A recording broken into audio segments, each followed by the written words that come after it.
This week we're talking about a coordinate plane in the first couple of sections of our book, or chapter 6 this week. And we need to remember that we've started off and we've done things with a number line. We've compared size of things. Anything to the left is less than the number to the right. And we've looked at things on a number line. But let's face it, that's kind of boring just to have a point on a number line as we go throughout. So as things get more involved, we have two different comparisons. So we have two unknowns, two variables that we have to deal with. And we want to make sure that we have a physical representation of that as well. And that's what we do on a coordinate plane. Plane is like a piece of paper. It's a two-dimensional thing. So instead of just having this one-dimensional, just a long line for a number line here, we add a second dimension, which goes in the opposite direction. Now we have 0 here, and it intersects at 0. The numbers on the horizontal, these are your x values. This is called the x-axis. And up and down, that's going to be our new value, so that's the new letter, so that's going to be the y values. So we call this the y-axis. On the horizontal, or the x-axis, we have positive numbers to the right and negative numbers to the left. Well, you have to have positive and negatives for the y's as well. We're positive, we rise up, so the positive numbers on the y-axis go up, and the negative numbers go down. You do not need to put all of the numbers in on your grid. Technically, you only have to put one number here and one number there. It tells you for the horizontal axis what the increments are going to go by. It'll go by ones. And the same thing for the vertical axis, you'll go up by ones. Now, for all of the things that we are going to be graphing, it's always going to be 1. So I know when I do my graphs, I get a little lazy and I don't put them on there, just so you're aware. Okay? So we have positives and negatives. Now, what just happened here with our coordinate plane, all right, is that we just divided this into 4 spaces. We have a space here, here, here, and over here. Those 4 spaces are called quadrants.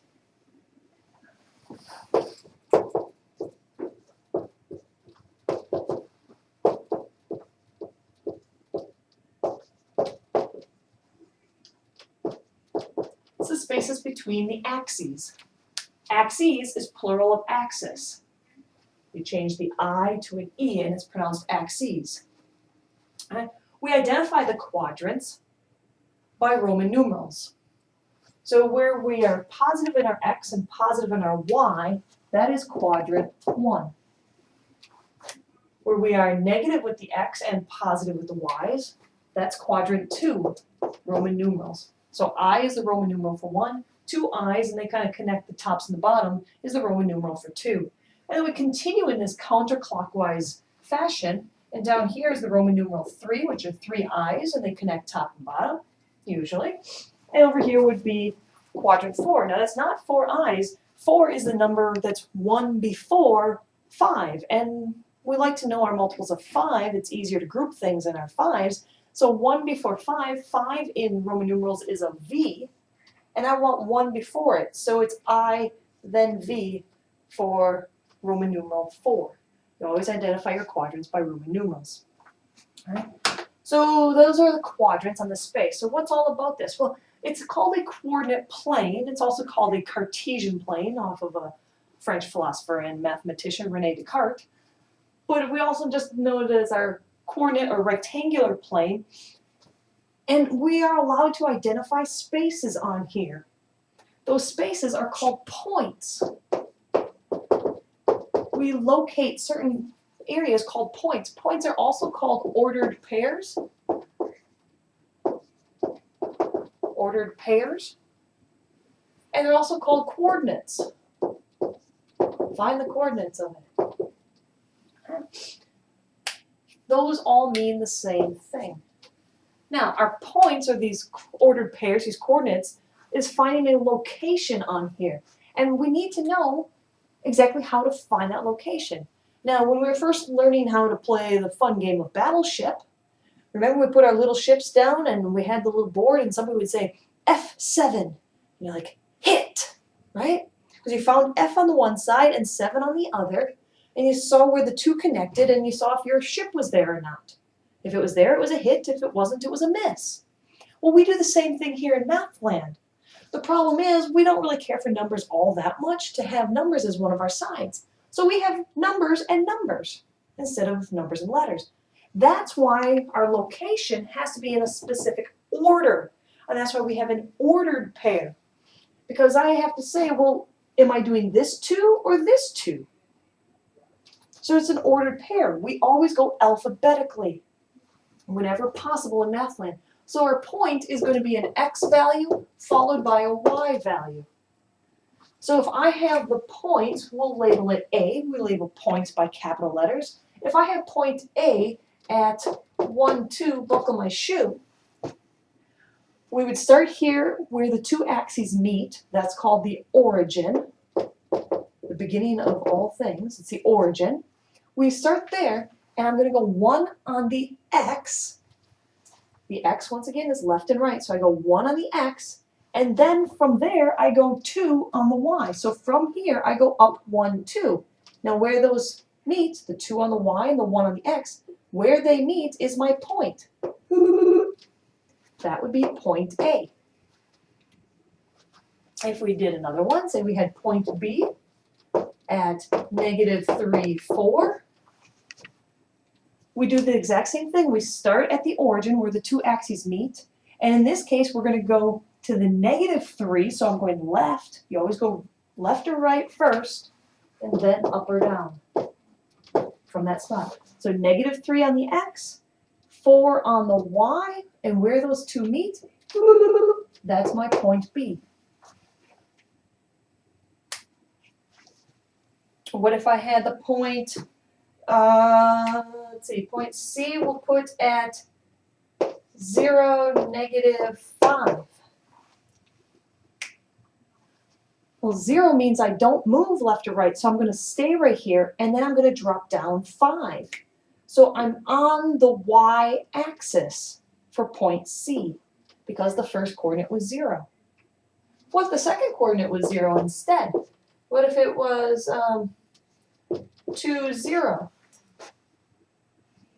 Then we go to the right 2, but then I go up and down nothing. So I'm right here on the x-axis, the positive x-axis, actually. And that would be point D. Well, it's kind of interesting that we can actually look at the coordinates of our points, look at those values, the x-coordinates and the y-coordinate to make this point or coordinates that we're plotting, and we can tell which quadrant we're going to go into. And if you look at it, okay, quadrant 1 is all this space. We went positive and then positive. So to be in quadrant 1, both coordinates would be positive values. To be in quadrant 2, we would go back, which is negative, and then up. So to be in quadrant 2, it's a negative number followed by a positive number. To be in quadrant 3, we went negative, negative. And to be in quadrant 4, be careful, we go this way first, so it's positive and then negative. Notice that all 4 are different.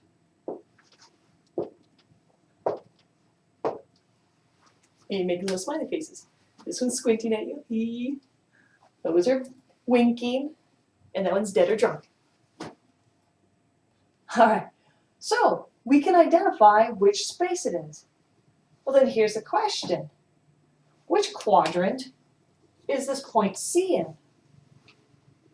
Which quadrant is point C? Remember, point C is down here. Oh, well, it's 0 and then negative. 3, 4, 4. Here's what we need to remember. It's not in a quadrant. Remember, the quadrant is the space between the axes. It's not in the space, it's on the axis.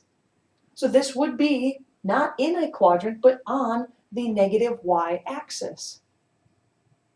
Wait a second, it's a positive then a negative. It's supposed to be quadrant 4. You need to remember, 0 is Switzerland.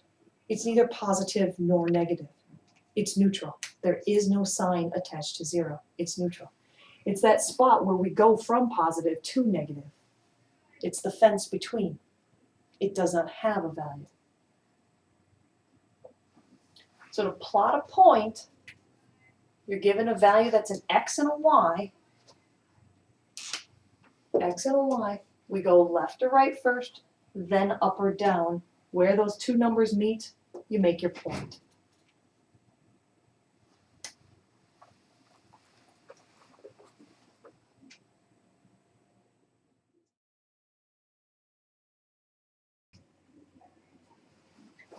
All right, so if we're now going to have an equation that has x and y in it, that's why we need the coordinate plane in order to graph that, is because we're going to have these equations with two variables. We need to see how they're paired together. Now we need to find some solutions. We'll just start off with that.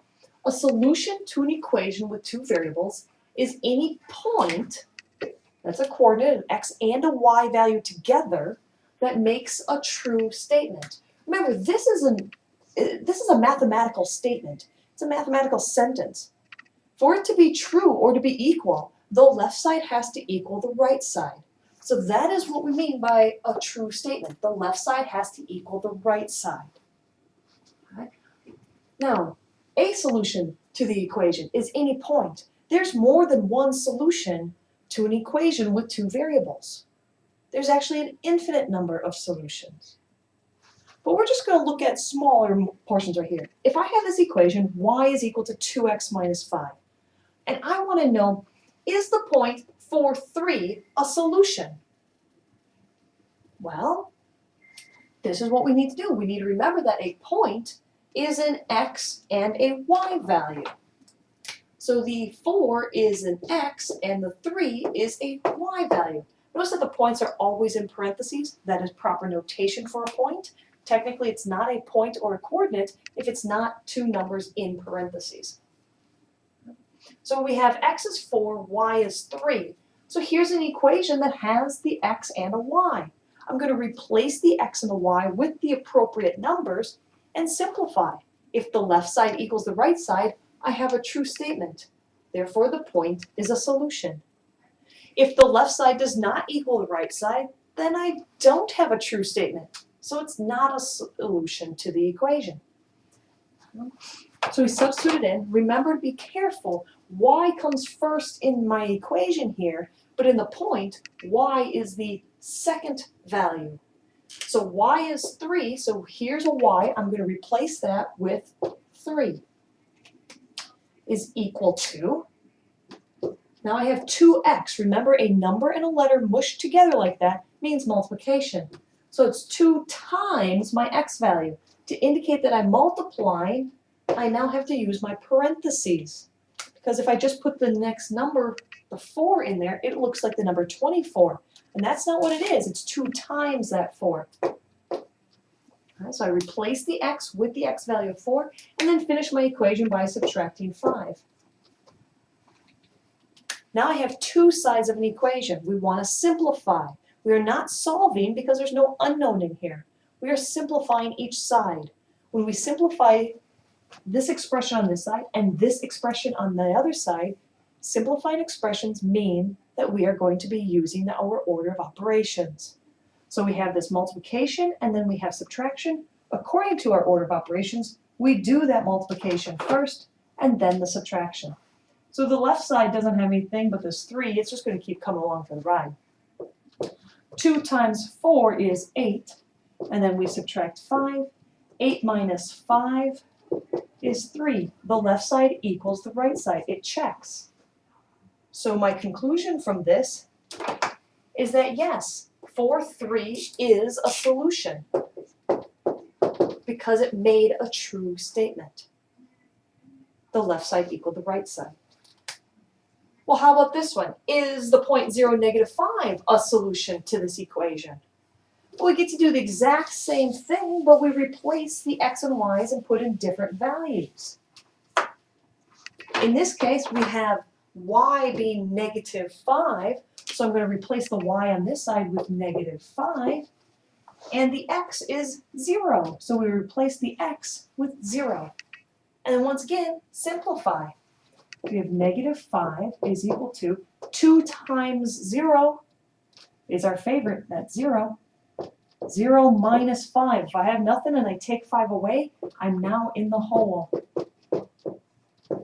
So once again, the left side equals the right side. So yes, 0, negative 5 is another one of our solutions because it holds true for our equation. The left side equals the right side.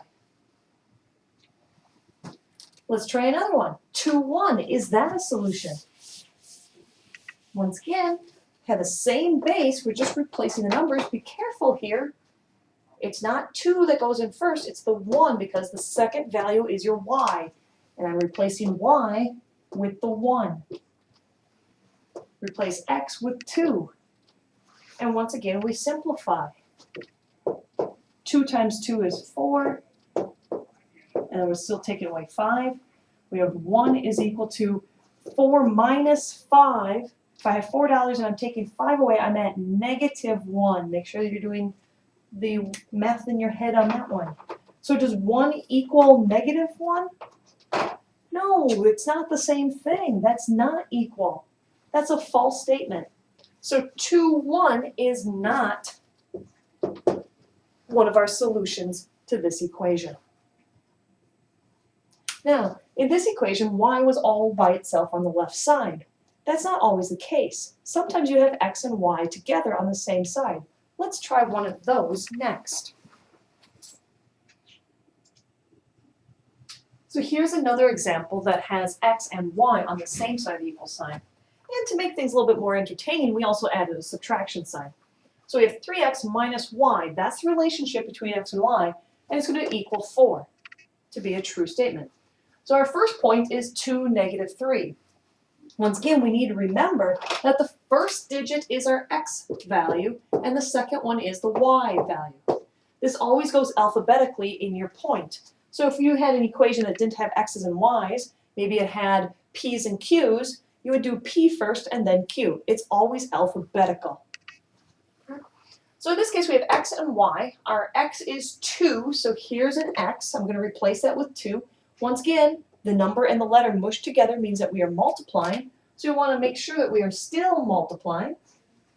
Let me color code this properly. So the actual equation, things that we don't change, I'll keep in red.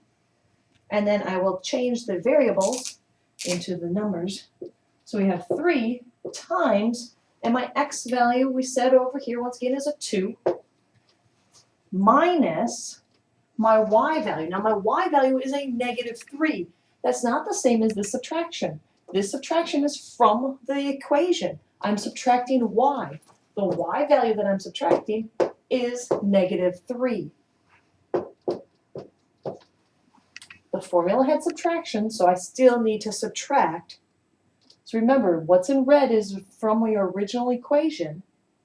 I just replaced the x with the x value, and I replaced just the y with the y value. And now we simplify. 3 times 2 is 6. Subtracting a negative. When we are subtracting a negative, remember subtraction, we can use our change technique. So I'm going to change the subtraction to addition, and then the sign on the number after, I change that as well. It's negative, so I'm going to change that to a positive. Subtracting a negative is the same thing as adding a positive. So now I have 6 plus 3 is equal to 4, and 6 plus 3 we know is 9. 9 does not equal 4. So 2, negative 3 is not a solution. Okay, well that was kind of scary. Let me do another one. How about 0, negative 4? Is that one of our solutions?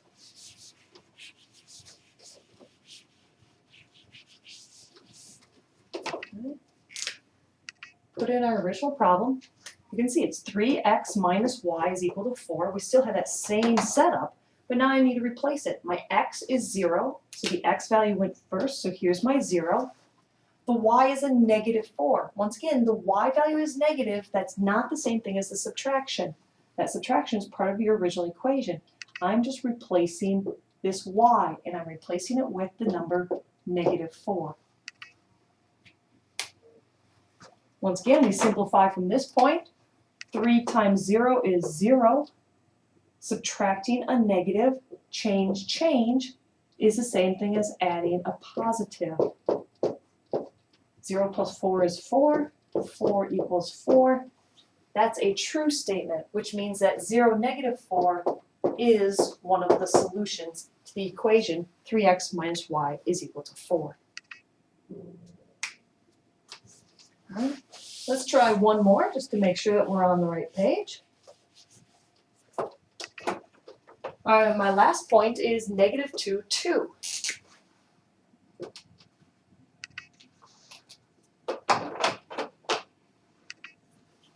Now this time my negative value is the x. X goes in here. We use parentheses once again to indicate our multiplication, because if we don't, it suddenly looks like subtraction. But it's still multiplication. 3 times -2 minus my y value of 2. Do your multiplication first. 3 times -2, a positive times a negative. A mismatch with multiplication is a bad thing. That's negative. -2 is equal to 4. Is -6 minus 2 equal to 4?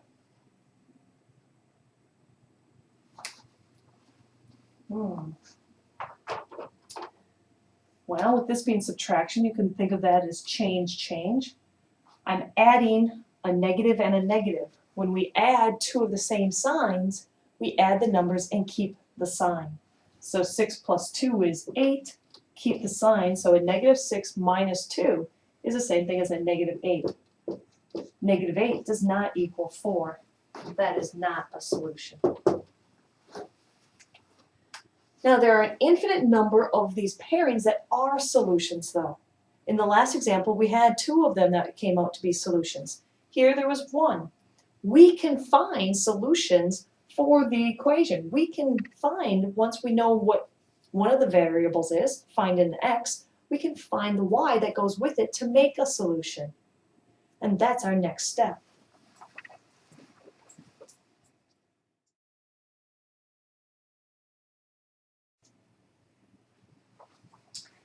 All right, to find a solution, before we were given points and say, hey, tell me, is this a solution or not? Well, that's not going to be the case. You're not going to have the answer when we're going through our math problems. You're going to have to find that answer. So to find a solution, we pick a number for x or for y. We get to choose whatever we essentially want. And then you find or you solve for the other letter. Now, to help you start off, we usually give you what one of the values is going to be. And then later, we'll transition to that, to you picking. So here we have an equation, 2x plus y is equal to 10. And they tell us, find the solution when x is equal to 3.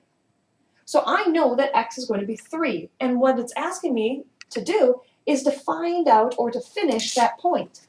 The x-coordinate is 3. Tell me what is the y-coordinate that makes that a solution, so that when I plug those values in, the left side equals the right side. So we go into our equation and we say, okay, once again, x is 3. So wherever there's an x, I can replace that with 3 because they're equal to each other. Here I have 2 times x, so I'm going to go 2 times my x value of 3. Now this time I don't know what y is, so it's going to go plus y is equal to 10. Well, now I have a nice little linear equation that we've solved for the last several weeks. First of all, clean up this term. I can simplify that. 2 times 3 is 6, so I have 6 plus y is equal to 10. And now remember, our goal is to get y by itself and move all the other terms to the other side, so that I have the value left on the right side. The 6 is positive, so to get rid of that 6, that term, we subtract. If I subtract 6 from one side, I do the exact same thing to the other side. The 6's cancel out, leaving me with y is equal to 10 minus 6 is 4. So when x was 3, and I replaced my x value with 3, the y that I came up with is 4. So the point 3, 4 is one of the solutions to this equation. Let's try another one.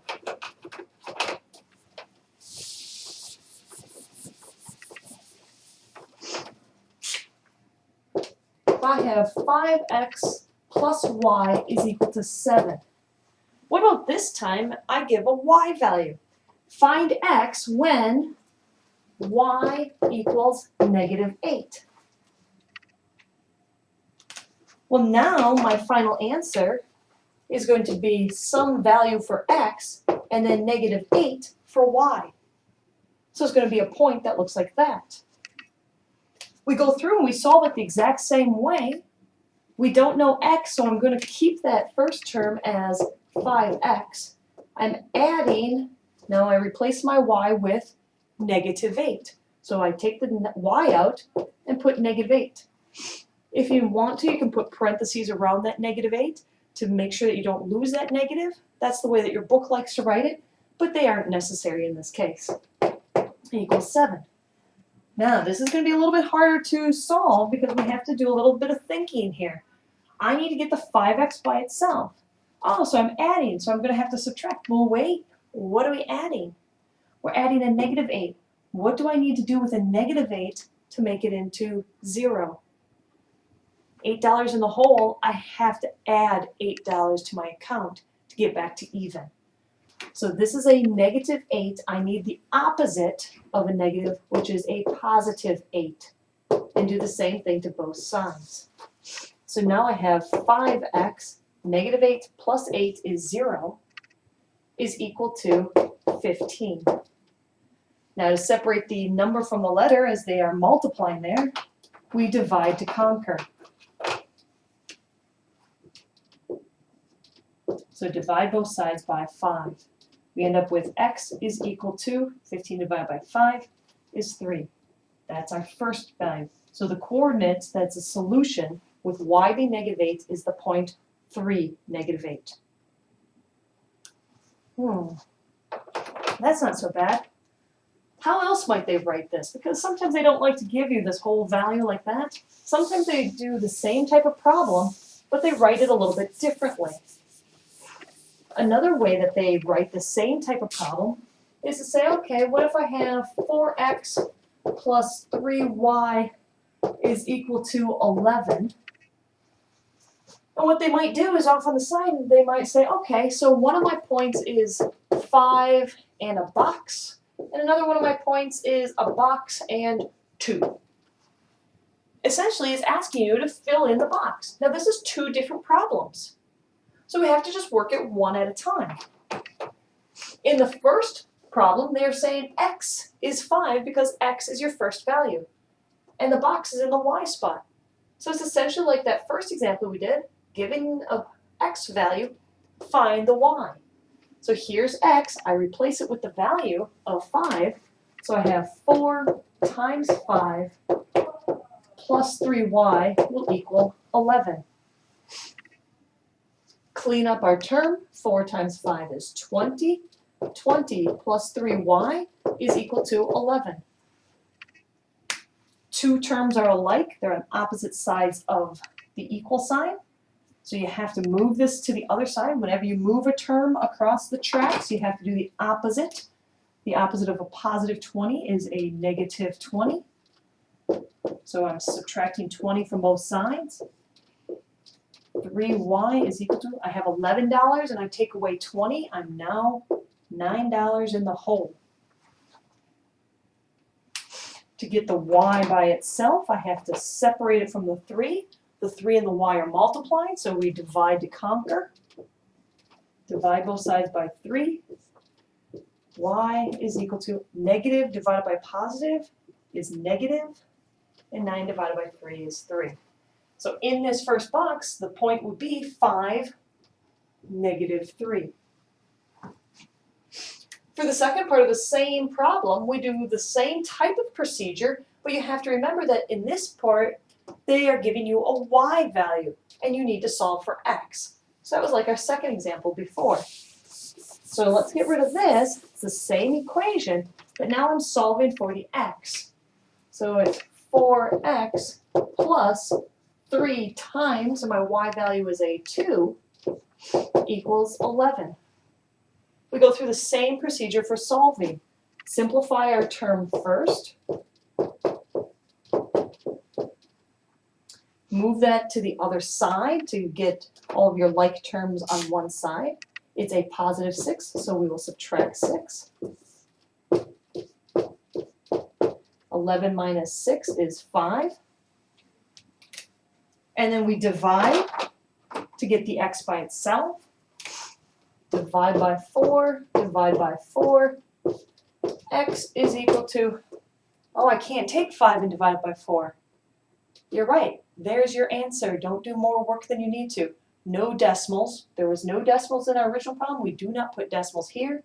No mixed numbers. That looks like multiplication of a whole and a fraction. That's bad. We always leave it as a reduced, either a proper or an improper fraction. So I got x to be 5/4. How? Because I replaced y with 2. So 2 is in the y spot, and my x is 5/4. That's how we find points. Now, how is that going to translate to graphing? That's set up for our next segment.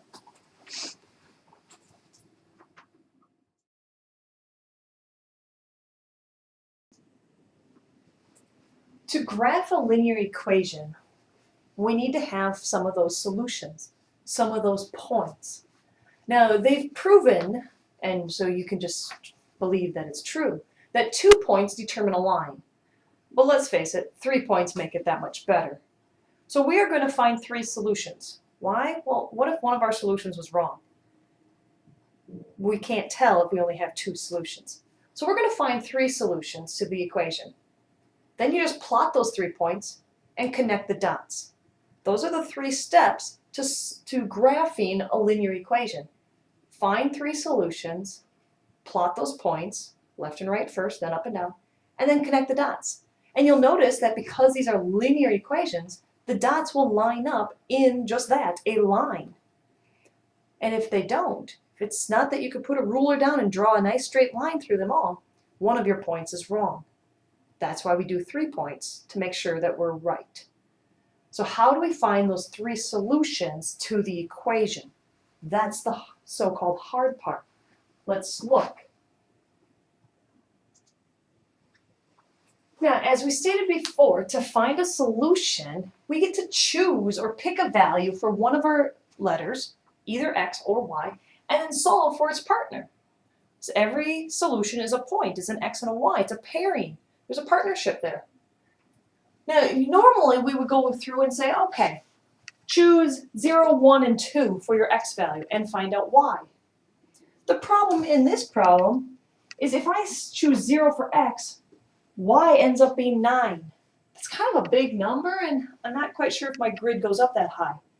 So maybe I want to pick a little bit larger of a number for my x. Not too big. We don't want to go to 20 or something like that, but some larger numbers. So I'm going to say, what about if x was 3? What's the y value of the partner? So I chose x is 3. You can pick any number you like. I chose x is 3, and now I'm just plug that in, and I solve for y. 3 plus y is equal to 9. To get the y by itself, we'd subtract the 3. So y is 6. When did y become 6? Because I replaced x with 3. So one of my solutions would be 3, 6. Now I just have to find a couple more. Well, 3 works nicely. Let me go a little bit higher than that. What about if x was 4? 4 plus y is equal to 9. Now this is an easier equation. We can look at it and say, well, 4 plus what is 9? 4 plus 5 is 9. So that's one of my solutions. Well, what about if I go in reverse? What if I say x is 5? 5 plus 1 is 9.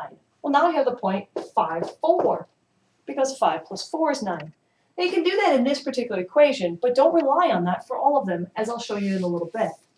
So just like that, we came up with 3 solutions. 3, 6, 4, 5, and 5, 4 are 3 solutions that make the left side equal the right side of this equation. So that was step 1 in graphing. Step 2 is to plot these points. Well, plotting points isn't too bad. Remember, it's an X and then a Y, so I have my grid over here. I go to the right 3 and then up 6. And where those two meet, there's one of my points. I go over 4 and up 5. I go over 5 and up 4. Those are my 3 points. Notice how they fall in a nice straight line. A linear equation or a line in math land means a straight line. If you say straight line, it's actually being redundant. A line in math land is straight. This is not a line in math land. It's something else. Thankfully, nothing that we are dealing with. But you'll notice that all 3 points fall in the same line. That's good. That's why we do 3 points. Because what if one of them was way over here? We wouldn't know which way to connect. So we see that they're all in straight lines, so all of my points must be accurate. And I get to now do my last step, which is connect the dots. Woo! Yeah! And that's the graph of x plus y is equal to 9. Let's graph another one. Just to show the difference and the similarities on the grid, we'll keep that red equation up, and I'll just come up with a new color for our next one. Let's try 3x plus y is equal to 13. Now that 13 is a little bit big, and so it's a little bit on the scary side for us. But I'm thinking it's nice that the y is all by itself. That's going to actually help us. So in this case, I would not choose values for y because I might end up with fractions. I'm going to choose values for x so that I can take it times 3 and then subtract it to the other side to get my y all by itself. Now if I go too small, once again my y values are going to be pretty large. Like if I start off with x being 0, this term would go away and I have y is equal to 13. That's way up here someplace. I don't want to really try that hard, so I'm going to start off with x being, well, let's try 2. 3 times 2 is 6, so now I have 6 plus y is equal to 13. 6 plus 7 is 13. Okay, let me try another one. What if x was 3 and I just increase it by 1?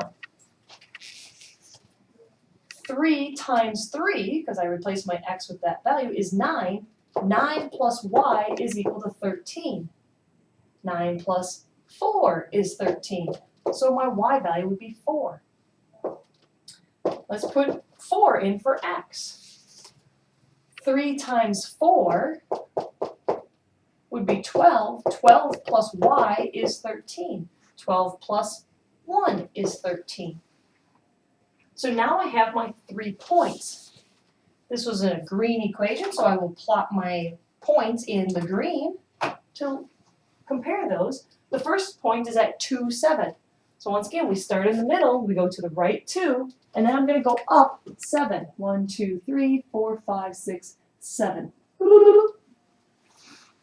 My next point is 3, 4. I go to the right 3, and I go up 1, 2, 3, 4. And my last point is at 4, 1. 1, 2, 3, 4, and up 1. So although these points are further apart, you can still tell that they connect in what we would call a line. It's straight. You can put a ruler down and connect your dots nice and neatly. And that's what we're going to do next. Woo! Yeah! So that's the equation of 3x plus y is equal to 13. Let's do one more. Because let's face it, our equations don't always have x and y on the same side. Sometimes the equation is solved for y. So what if I had the equation y equals 2x minus 3? Once again, I'm going to want to choose some values for x and come up with pretty values for y. This is a little bit easier for solving because there's no terms that have to move from one side to the other. I think in this case, I'm going to try just putting 0 in for x, and then 1, and then 2.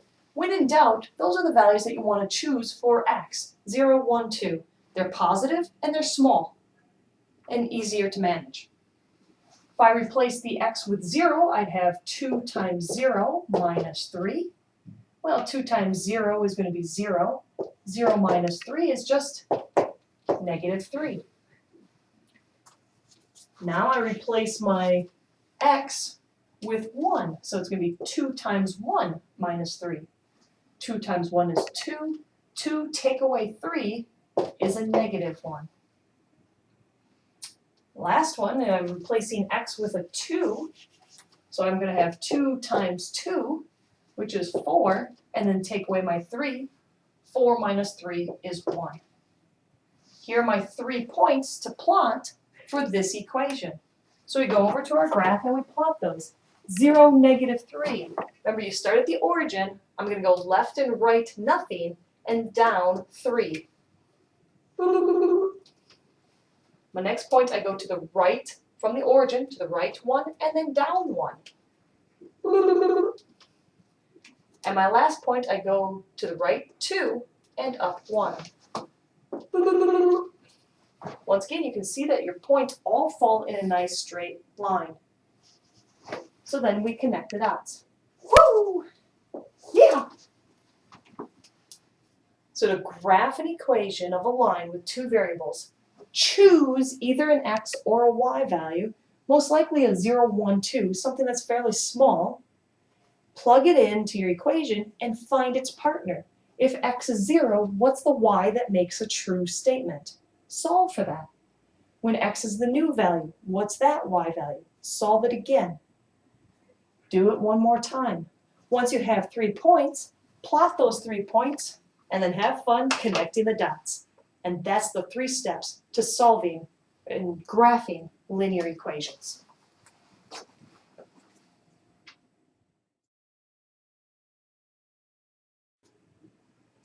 If we look through our chapter, the first couple of sections were about bar graphs and pictographs and line graphs and those types of things. We're not really going to be testing a whole lot on that, but that is a way of representing data visually, so you can kind of see trends and how they increase and decrease with our different data points. We like to look at things more numerically, often in our math land. And there's 3 particular types of ways of looking at the middle portion, or where most of your data lies. Those are called your measures of central tendency. So we're looking at a data set and we're trying to say, well, okay, there's a lot of numbers here. Where's the middle of this usually? And there's 3 ways of looking at that. The first is the mean. This is what all of your teachers do. Your teachers are mean. They give you averages. That's done by adding up all of your data and then dividing by how many numbers you have. So if you had 5 test scores, you add up those 5 scores and then you divide by 5 because there was 5 of them that you added up. And that gives you your average, which we call in Mathland the mean. The second way of looking at this middle portion of your data is finding the median. Now if you're driving down the highway or down some of these, down military, that grass in the middle or the ditch in the middle of your highway is called the median. That's exactly it. It's in the middle. So it's what's dividing the 2 sections. Now the key thing for finding the median, though, of your data values is that you need to make sure that your data falls in numerical order. So the first thing you do for median is put your numbers in numerical order, smallest to largest or largest to smallest, it does not matter, as long as it is in order. And then you find the middle number. Now there's a second trick to the median. There's actually no calculation really for median. You put them in order and you find the middle number. The problem is, what if I have an even number of data values? There is no middle number, there'd be 2 middle numbers. In that case, you just average those 2. How do we average? Add the 2 up and divide by 2. So add the 2 middle numbers up and divide by 2 to find your median. If you have an odd number of data values, well then the middle number is going to be your median. The last way that we look at measures of central tendency with our data, the middle portion of things, is by finding the mode. The mode is the number or numbers that occur the most often. You don't have to have a mode. If every number is down on your paper only once, there's no mode. It's not that it's a mode of 0. 0 is a number. There's no mode. There could be just one mode, but there could be more than one mode. There's one mean, one median, but there could be more than one mode. Those are your 3 ways of measuring where your data most falls, or where the central portion of that data falls. Now, let's go through an example of that.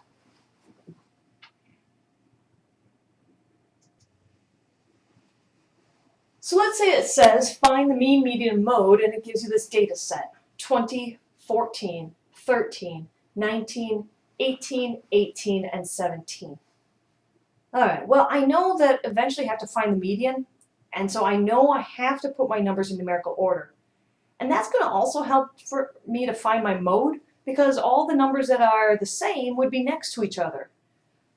So for 2 of my 3 measures of central tendency, I want to have my numbers in numerical order. So I think, just to start off, to make life easier for myself, I'm going to put them in numerical order to begin with. Now you need to be careful when you're doing this to make sure that you don't skip any numbers and that you don't miss any or put too many. So one of the first things I do is I count how many numbers do I have. 1, 2, 3, 4, 5, 6, 7. I know I have 7 numbers. Sometimes I make a little note of that to the side to remind myself. So then when I put them in numerical order, I count them again to make sure that I have all 7. So we go now, and I like to put them from smallest to largest. So I look for my smallest number, and I just scan through, and my smallest number is the 13. So I'm going to put that first. And I'm going to go through and I'm going to cross that off to make sure that I don't lose it or remember that I used it already. Next to that is my 14. That's my next number. Then I'm looking in 15s. No. 16s. Not so. Here's a 17. Oh, here's an 18. Here's another 18. I need both of them because I'm rewriting all the data values. Then I have a 19. And I finish it up with my 20 on the top. And now once again, I just take time to recount. 1, 2, 3, 4, 5, 6, 7. Yep, I had 7 numbers. So now I know that I didn't miss any and I have all my data values still here ready for me. Okay? So now to find my mean, median, and mode. Mean is the average. So I need to add up all my numbers and divide by how many numbers I have. Well, that's the other nice thing about finding out how many data values I have. I don't have to add them up later. I know that I'll be dividing by 7 when I find my mean. So I'm going to add up all my numbers. Let's see. 8 and 8 is 16. 9 and 7 is 16. So I have a 16 and a 16, which is 32. 4 more is 36. 3 more is 39. So I have a 9 on the end. Then I have 3. Because I carried over 3, 4, 5, 6, 7, 8, 9, 10, 11. So this adds up to 119, and then I'm going to divide that by 7, because that's how many numbers I have. 7 goes into 11 once with a remainder of 4. 7 goes into 49 exactly 7 times. So my average, or my mean, is going to be 17.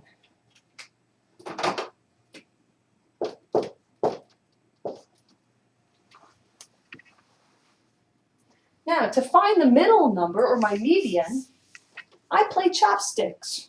Remember chopsticks on the piano? Well, on the back side, I just start off with my finger on the first and the last number, and then I move in 1 number for each finger. And I meet in the middle. So my middle number is 18. That's the median.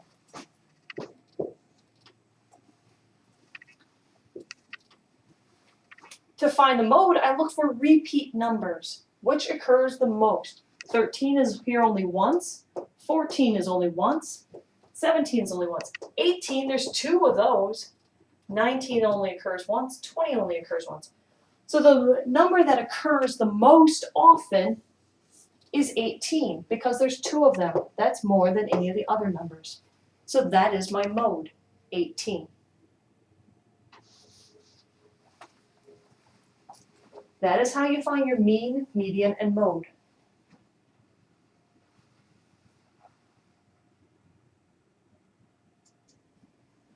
Now for the sake of comparing, what happens if I had that same data set, but I had another 17 in here?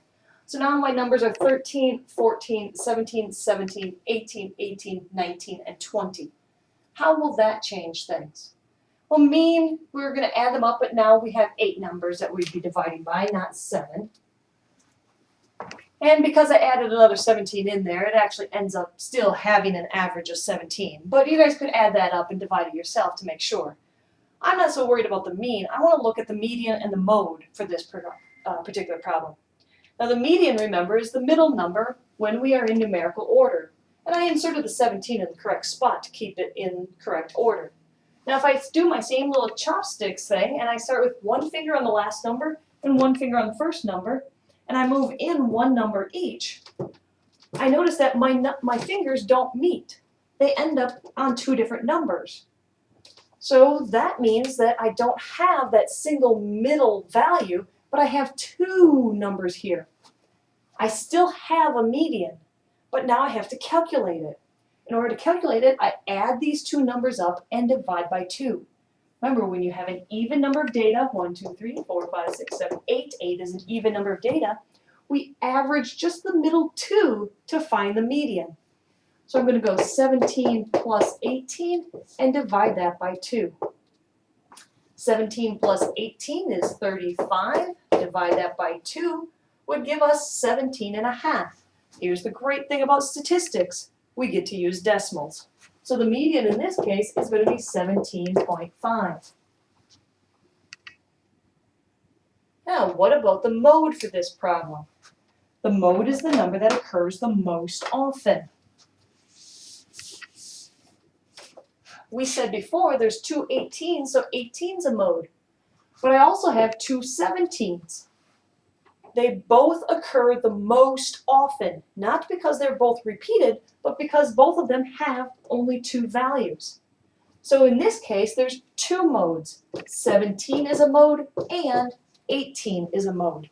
They both occur the most often. What would have happened if I had a third 17 in here? Is 17 and 18 now both the mode still? Remember, it's about being the most often, not just a repeated value. There's 2 18's, but there's now 3 17's. 3 of a number is the most. So in that case, the only mode would be 17 and not the 18. Just because a number is repeated does not mean that it's occurring the most often. There are more 17's than 18's, so 17 is the only mode because that's the number that occurs the most. Those are a couple of the other tricks to finding your central tendencies, mean, median, and mode. Finding mean, median, mode is a fairly easy concept, but if we don't review it and practice it, we won't remember it.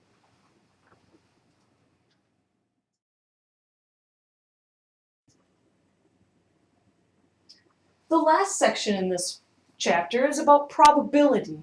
That's the likelihood that a specific event will occur. So it's either not going to occur, which has 0 probability, or it's for sure going to occur, which is a 1 probability, or 100%, or a sure thing. We really don't have any of those. Okay, so a probability is going to be a number between 0 and 1. Now, what we are going to do for our problems is leave them as reduced proper fractions. We're not going to deal with any decimals for this because we're not going to turn them into percents. We get to learn about that in another couple of weeks.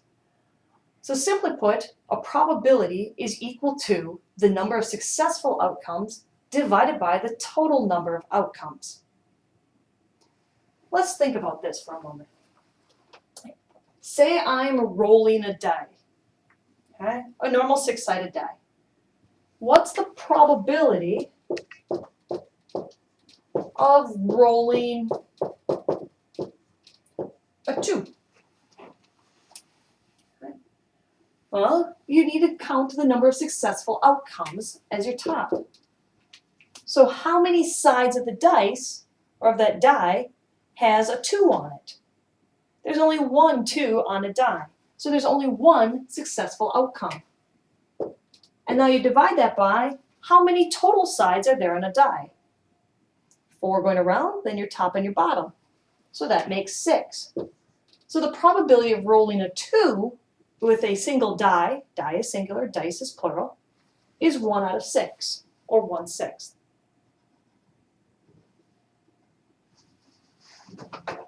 What's the probability of rolling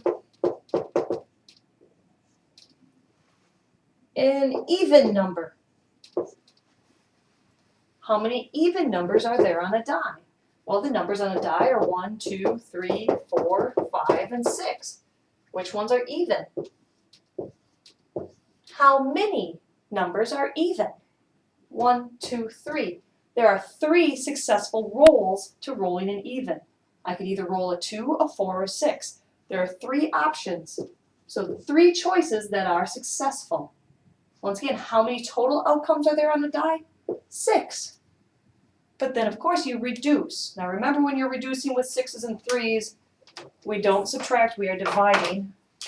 3 goes into 3 once, 3 goes into 6 2 times. So 3/6 is half.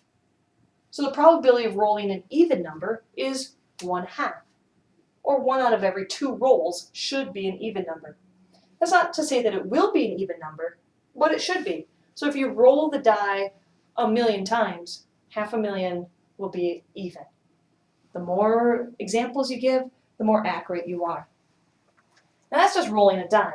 You can also do probability with cards. How many cards are there in the deck?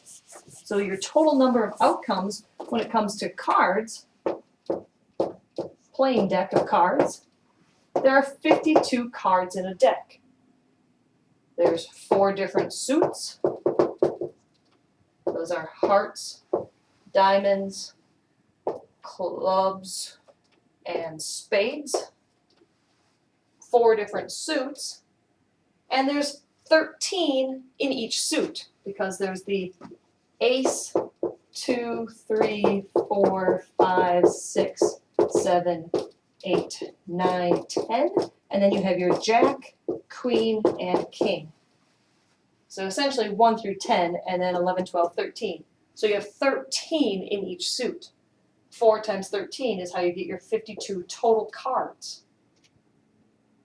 So if you're doing a probability with a deck of cards, your bottom number, the total number of outcomes, would be 52. Pick a card, any card. Well, there's 52 to choose from. You're choosing 1. What's the probability that it's going to be a 6? Well, there's the 6 of hearts, there's the 6 of diamonds, there's the 6 of clubs, and the 6 of spades. So there's 4 cards in the deck that have the number 6. So it would be 6 out of 52. But then once again, make sure you reduce. They're both even numbers, so I know 2 goes into both. 2 goes in here 3 times, 2 goes in here 26 times. That's my probability, 3 out of 26. So essentially, out of every 26 times I pick a card, I should get 3 cards that are a 6 of some sort. What if I had marbles? I lost my marbles. Ooh, I gathered them into a jar. I have different colored marbles. I have red marbles and blue marbles and green marbles. It's the same thing. Count how many marbles you have. That was your bottom number. And then what's the probability of picking a red marble? Well, how many red marbles do I have? That's going to be your top number. And then you divide. Reduce that fraction. And that's how we find probability dealing with a die, cards, or marbles.